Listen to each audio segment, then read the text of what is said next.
Today we are going to revise the topic, revise the chapter straight line. Basically straight line का जो chapter है ये दो तीन पार्ट्स में डिवाइडेड है. फर्स्ट पार्ट इसमें हमारे पास आ जाता है slope of a line. Slope of a line, किसी लाइन की स्लोप क्या होती है.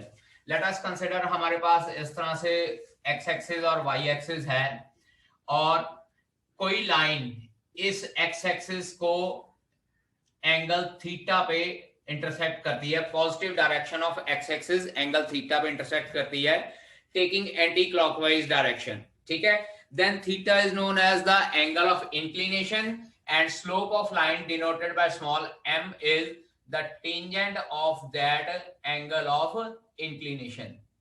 m is equals to tangent theta की फॉर्म में हम लोग slope find out करते हैं where theta is the angle measured in anti-clockwise direction with the positive direction of x-axis.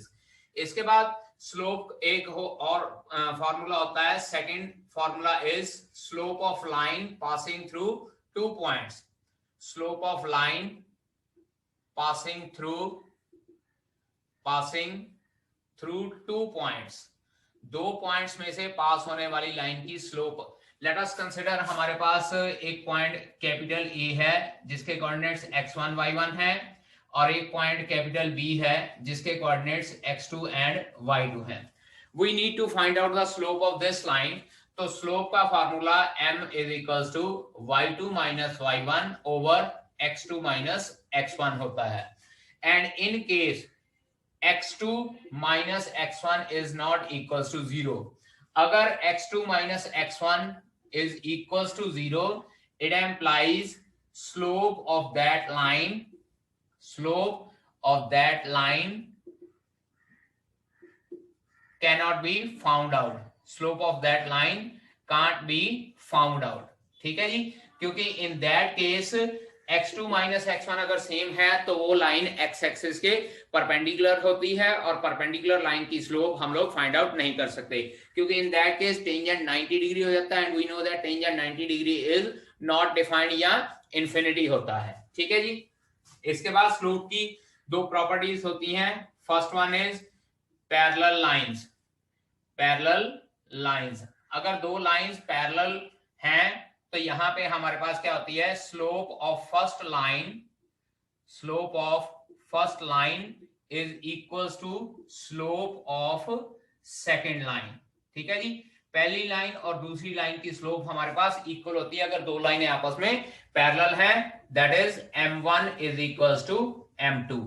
मतलब m1 पहली लाइन की स्लोप है, m2 दूसरी लाइन की स्लोप है और साथ में हम लोग लिखेंगे and vice versa. Vice versa मतलब क्या है कि अगर दो लाइनें आपस में पैरेलल हैं तो उनकी स्लोप्स भी आपस में इक्वल होती हैं. And if the slopes of any two lines are equal then the two lines are parallel to each other. Next topic second हमारे पास आ जाता है परपेंडिकुलर लाइंस. और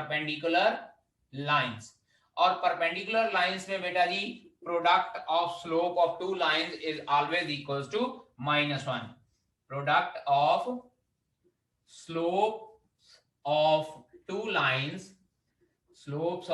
lines is always equals to -1. That is m1 multiplied by m2 is equals to -1 होता है हमारे पास. यानी कि अगर दो लाइनें और साथ में इसमें भी हम लोग यही लिखते हैं and vice versa. Means to say if the two lines are perpendicular then the product of their slopes is -1, or if the product of the two slopes is -1 then the two lines are perpendicular to each other. ठीक है बेटा जी.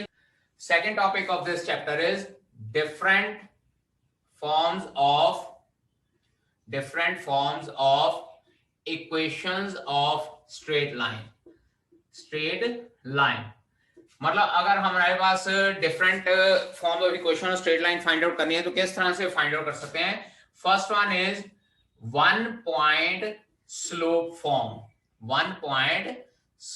Form. ठीक है जी. One point slope form मतलब क्या है कि आपको एक point capital A x1 y1 given है और स्लोप हम लोगों को m गिवन है. Slope is equals to m given to us. Then equation of straight line equation और लाइन हमारे पास क्या हो जाएगी, y minus y one is equals to m into x minus x one, y minus y one is equals to m into x minus x one. Second, equation of straight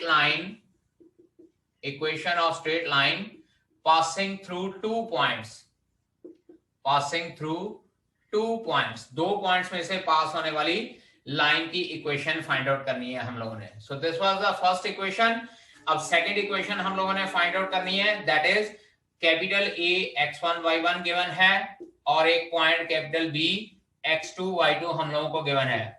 We need to find out the equation of straight line passing through these 2 points. It will be y minus y1, equation of line क्या हो जाएगी हमारे पास, y minus y1 is equals to y2 minus y1 over x2 minus x1 into x minus x1. Check कीजिए यहाँ पे जो y2 minus y1 over x2 minus x1 है बेटा, ये हमारे पास स्लोप ही हो जाती है. ठीक है, ये हमारे पास स्लोप ही हो जाती है. और इसके साथ लिखते हैं clearly x1 is not equals to x2. If in case x1 is equals to x2 आ जाता है, then the straight line will be vertical.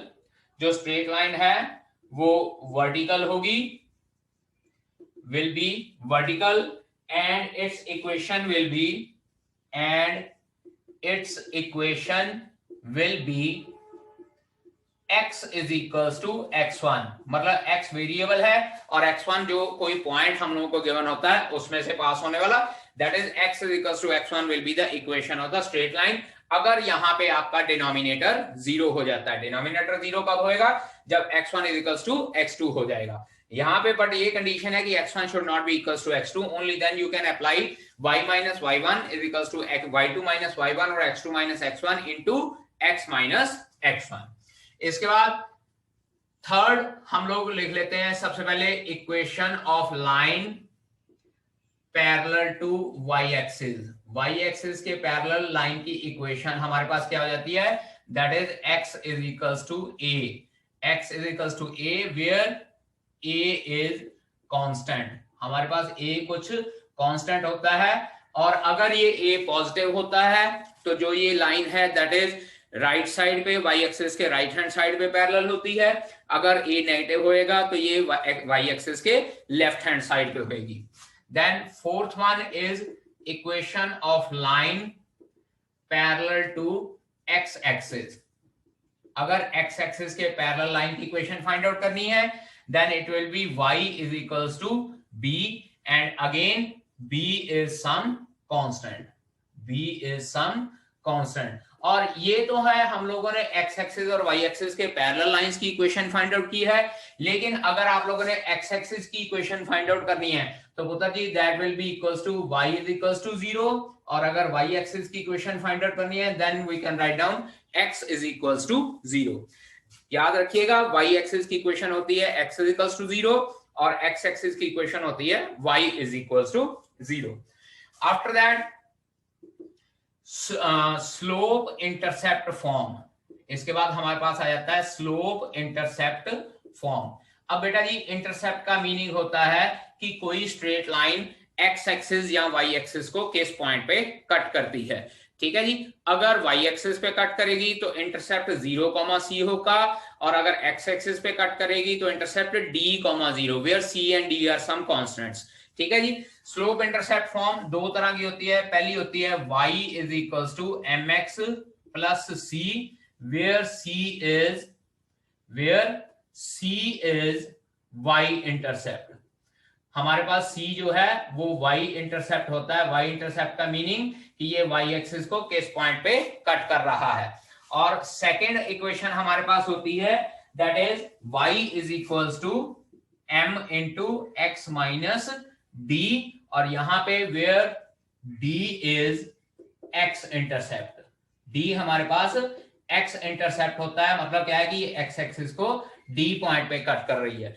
ये दोनों इक्वेशन जो है इसी इक्वेशन से फाइंड आउट की जाती हैं या इस इक्वेशन से फाइंड आउट की जाती हैं. चेक कीजिए where c is y intercept मतलब पॉइंट हमारे पास होगा 0, c.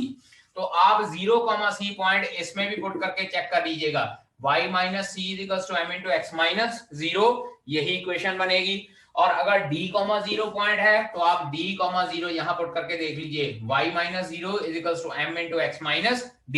तो स्लोप इंटरसेप्ट फॉर्म जो है वो स्ट्रेट लाइन की इक्वेशन ही होती है जो 1 पॉइंट में से पास होती है और जिसकी स्लोप हम लोगों को m गिवन होती है। ठीक है जी, इतना नोट कीजिए, फिर बाकी आगे करते हैं। नेक्स्ट हमारे पास है equation of straight line in intercept form. Intercept form बेटा फिर से वही बात, इंटरसेप्ट क्या होता है, वो पॉइंट जहां पे लाइन एक्स एक्सिस या वाई एक्सिस को कट करती है। तो हम लोग इस तरह से थोड़ी सी रफ, पहले मैं आपको डायग्राम बना के बता देता हूं। This is x dash x and this is y, this is y dash. Let us suppose हमारे पास एक स्ट्रेट लाइन है जो इस तरह से एक्स एक्सिस और वाई एक्सिस को कट करती है। Let us consider this point is 0, b and this point is a, 0। Natural सी बात है, x एक्सिस के ऊपर पॉइंट a, 0 की फॉर्म का होता है, y एक्सिस के ऊपर पॉइंट 0, b के फॉर्म का होता है। Now we need to find out the equation of this straight line. This will be x over a plus y over b is equals to 1। और इस केस में आप लोगों ने हमेशा याद रखना है कि RHS is always equals to 1 और वो भी पॉजिटिव वैल्यू होनी चाहिए। और यहाँ पे जो a और b है, these can be positive और नेगेटिव, लेकिन जो यहाँ पे बीच में साइन है this is always positive. x और y के बीच में हमेशा साइन पॉजिटिव रहता है, चाहे a नेगेटिव हो जाए b नेगेटिव हो जाए, दैट डजंट मैटर। लेकिन बीच में हम लोगों ने अगर मतलब स्टैंडर्ड फॉर्म में लिखना है ना, इंटरसेप्ट फॉर्म में, तो हमेशा बीच में प्लस का साइन होना चाहिए, राइट हैंड साइड पे आपके पास 1 साइन होना चाहिए। उसके बाद हमारे पास इक्वेशन आ जाती है, equation of straight line in perpendicular form. Equation of straight line in perpendicular form. Perpendicular form भी कुछ हमारे पास इसी तरह की होती है। हम लोग ये कंसिडर करते हैं कि एक स्ट्रेट लाइन है जो एक्स एक्सिस और वाई एक्सिस को कट करती है, या ना भी कट करे, हम लोग इसको कंसिडर करते हैं। इसमें हमारे पास इस तरह से एक स्ट्रेट लाइन पास हो रही है, लेकिन अब की बार ओरिजिन से इस स्ट्रेट लाइन के ऊपर एक परपेंडिकुलर की वैल्यू गिवन होती है, and that perpendicular length of perpendicular is small p। और मान लीजिए ये perpendicular positive direction of x axis के साथ एंगल ओमेगा बना रहा है, w को लेके उसका क्रॉस कर देना है। ठीक है जी, तो इक्वेशन ऑफ स्ट्रेट लाइन हमारे पास किस फॉर्म में हो जाएगी, that is x cos omega plus y sin omega is equals to p। अब पुतली, क्योंकि ये p जो है ये लेंथ ऑफ परपेंडिकुलर है, तो p should always be positive, और जो ये cos omega sin omega, again this can be positive और नेगेटिव। ठीक है जी, और ये हमारे पास किस तरह से फाइंड आउट किया जाता है, अगर हमारे पास एक्यूट एंगल है तो यहां बीच में पॉजिटिव साइन आएगा, अगर ऑब्ट्यूज एंगल है तो बीच में नेगेटिव साइन भी आ सकता है। ठीक है जी, नोट कीजिए। फिर इसके बाद डिस्टेंस वगैरह के फॉर्मूले करते हैं हम लोग। नेक्स्ट हमारे पास आ जाता है distance of a point from straight line, और जो स्ट्रेट लाइन है that is in the form ax plus by plus c is equals to 0 की फॉर्म की है। ax plus by plus c is equals to 0 जो है ये standard equation of straight line होती है। तो we need to find out distance of a point. Let p x1 y1 is any point जिसका हम लोगों ने इस स्ट्रेट लाइन से डिस्टेंस फाइंड आउट करना है। Then d will be given by d is equals to modulus of ax1 plus by1 plus c divided by under root of a square plus b square. Here modulus sign ensures the positive sign। मतलब क्या है कि यहाँ पे हमारे पास अगर value put करके x1 y1 की वैल्यू पुट करके कहीं हमारे पास माइनस में आंसर आ जाता है, तो जो ये मॉडुलस साइन है इट एंश्योर्स दैट कि हमारा आंसर जो है पॉजिटिव आना चाहिए, क्योंकि डिस्टेंस है and distance is always in positive sense. उसके बाद सेकंड होता है हमारे पास distance between two parallel lines. Distance between two parallel lines. ठीक है जी, अगर पैरेलल लाइंस हैं उनके बीच में डिस्टेंस फाइंड आउट करना है। अब इसमें बेटा जी हमारे पास दो कंडीशंस होती हैं। अगर लाइन हमारे पास y is equals to mx1 plus c1 की फॉर्म में है, y is equals to mx plus c1 और y is equals to mx plus c2 की फॉर्म में है। बेटा जी याद रखिएगा, जब दो लाइनें पैरेलल होती हैं तो स्लोप सेम होती है, और अगर हम लोगों को स्लोप इंटरसेप्ट फॉर्म में अगर इक्वेशन गिवन है। सेकंड केस, अगर हमारे पास इस तरह से स्टैंडर्ड फॉर्म में इक्वेशन गिवन है ax plus by plus c1 is equals to 0 and ax plus by plus c2 is equals to 0, अगर इस फॉर्म में हम लोगों को इक्वेशंस गिवन है, चेक कर लीजिए, ये स्लोप इंटरसेप्ट फॉर्म है and this is standard equation of the straight line. अगर स्लोप इंटरसेप्ट फॉर्म में इक्वेशन गिवन हो, then d will be given by c1 minus c2 modulus divided by under root of 1 plus m square. याद रखिएगा, अगर दो लाइनें parallel हैं slope same रहेगी, x और y के कोएफिशिएंट सेम रहेंगे, लेकिन डिफरेंस सिर्फ कांस्टेंट टर्म्स के केस में आएगा। ठीक है जी, सो यहाँ d का फार्मूला आ जाएगा c1 माइनस c2 और under root 1 plus m square, और यहाँ d का फार्मूला क्या आ जाएगा, again c1 minus c2 modulus divided by under root of a square plus b square. यहाँ पे हम लोग क्या है a square plus b square की फॉर्म में डिस्टेंस फाइंड आउट करते हैं। ठीक है जी, नोट कर लीजिए बेटा जी इसको। नेक्स्ट टॉपिक हमारे पास आ जाता है reduction of equation of straight line, reduction of equation of straight line into different forms, into different forms, मतलब डिफरेंट स्टैंडर्ड फॉर्म्स में हम लोगों ने कन्वर्ट करना है स्ट्रेट लाइन की इक्वेशन को। ठीक है जी, first one is to reduce, first one to reduce ax plus by plus c is equals to 0 into y is equals to mx plus c form. मतलब क्या है कि स्टैंडर्ड जो इक्वेशन है स्ट्रेट लाइन की, इसको हम लोग y is equals to mx plus c की फॉर्म में कन्वर्ट करते हैं, y is equals to mx plus c की फॉर्म में हम लोग कन्वर्ट करना शुरू करते हैं। So what it will become, check कीजिए, अब y is equals to mx plus c की फॉर्म में कन्वर्ट करना है, तो पुत्र जी सबसे पहले y वाली टर्म्स लेफ्ट हैंड साइड पे रहने दीजिए और दूसरी दोनों टर्म्स दूसरी साइड पे ले जाइए। It will become minus ax minus c, और यहां से y की वैल्यू क्या आती है, minus a upon b into x minus c upon b। और इसको अगर हम लोग y is equals to compare it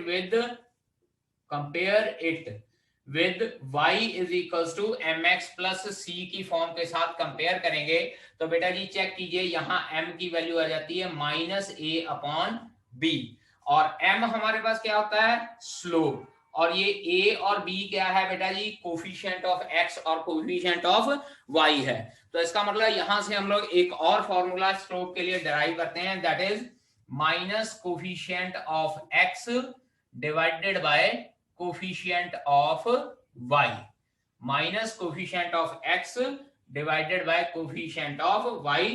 this is another formula for slope of straight line. ठीक है जी, ये हमारे पास स्लोप ऑफ स्ट्रेट लाइन का एक और फॉर्मूला आ गया है। अब इसके बाद सेकंड टाइप हम लोगों ने करनी है reduction of ax plus by plus c in the form of intercept form of equation of line. ठीक है जी, अब इसी इक्वेशन को अब हम लोग इंटरसेप्ट फॉर्म ऑफ इक्वेशन और लाइन में कन्वर्ट करना चाहते हैं, तो इसको याद कीजिए, इंटरसेप्ट फॉर्म हमारे पास होती है x over a plus y over b is equals to 1 की फॉर्म में। ठीक है जी, तो इसका मतलब राइट हैंड साइड पे हमारे पास 1 होना चाहिए। अब क्या करेंगे हम लोग, चेक कीजिए, अगर जो ये equation ax plus by plus c is equals to 0 है, तो सबसे पहले हम लोग लिखेंगे ax प्लस by, ये सेकंड पार्ट है, reduce ax plus by plus c into intercept form, ax plus by is equals to minus c, divide both sides by minus c, क्योंकि राइट हैंड साइड मेरे पास plus का 1 होना चाहिए, तो मैं दोनों साइड पे माइनस सी से डिवाइड करूंगा। अगर राइट हैंड साइड पे ऑलरेडी पॉजिटिव साइन है तो आप प्लस सी के साथ डिवाइड करेंगे। So it will become ax over minus C plus by over minus C is equals to 1। And in the next step जो ये x के कोफिशिएंट और जो ये y का कोफिशिएंट है ये c के नीचे आ जाएंगे। It will become x over minus C over a plus y over minus C over b is equals to 1। यहां पे चेक कर लीजिए बेटा जी, a और b की हमारे पास वैल्यू नेगेटिव आई है, लेकिन x और y हम लोगों ने पॉजिटिव ही लिखने हैं। तो कन्वर्जन करने के लिए इंटरसेप्ट फॉर्म में पहले कांस्टेंट को राइट हैंड साइड पे ले जाइएगा। अगर कांस्टेंट पॉजिटिव है तो पॉजिटिव कांस्टेंट के साथ डिवाइड कीजिए, अगर कांस्टेंट नेगेटिव है तो नेगेटिव कांस्टेंट के साथ डिवाइड करके आप लोगों ने इस तरह से इस फॉर्म में लिखना है। अब इसको आप कंपेयर करके देख लीजिए, ये x over a plus y over b is equals to 1 की फॉर्म में हमारे पास इक्वेशन बन जाती है। ठीक है जी। नाउ थर्ड हमारे पास है कि हम लोगों ने जो स्ट्रेट लाइन की स्टैंडर्ड इक्वेशन है इसको हम लोगों ने परपेंडिकुलर फॉर्म में कन्वर्ट करना है। Now what we need to do, again ax plus by is equals to minus c, और अब की बार डिवाइड बोथ साइड्स विद बेटा जी plus minus under root of a square plus b square, plus minus under root of a square plus b square means to say if c is positive तो आपने क्या करना है, divide by plus का under root of a square plus b square, मतलब जो ये right hand side पे आपके पास c का साइन आएगा। और अगर आपके पास if c is negative, divide both sides by minus of under root of a square plus b square, मतलब depending upon the sign of the c on right hand side. Right hand side पे अगर plus का c है तो आपने plus under root a square plus b square under root के साथ divide करना है, और अगर राइट हैंड साइड माइनस का साइन है then you will divide with minus of under root of a square plus b square. ठीक है जी। After division it will become ax over under root of a square plus b square. यहां पे मैं plus minus का sign लगा देता हूं, हमको नहीं पता कि कौन सा साइन आएगा। इसी तरह से यहां पे प्लस माइनस का sign by over under root of a square plus b square, और यहां पे हम लोग फिर से प्लस माइनस का साइन लगा देते हैं c over under root of a square plus b square. Because I don't know कि हम लोगों के पास यहाँ कहां पे प्लस का साइन आएगा कहां पे माइनस का साइन आएगा, इसलिए I will apply plus minus sign. लेकिन जब हम लोग सॉल्व करते हैं तो जो साइन आएगा वही साइन अप्लाई करेंगे।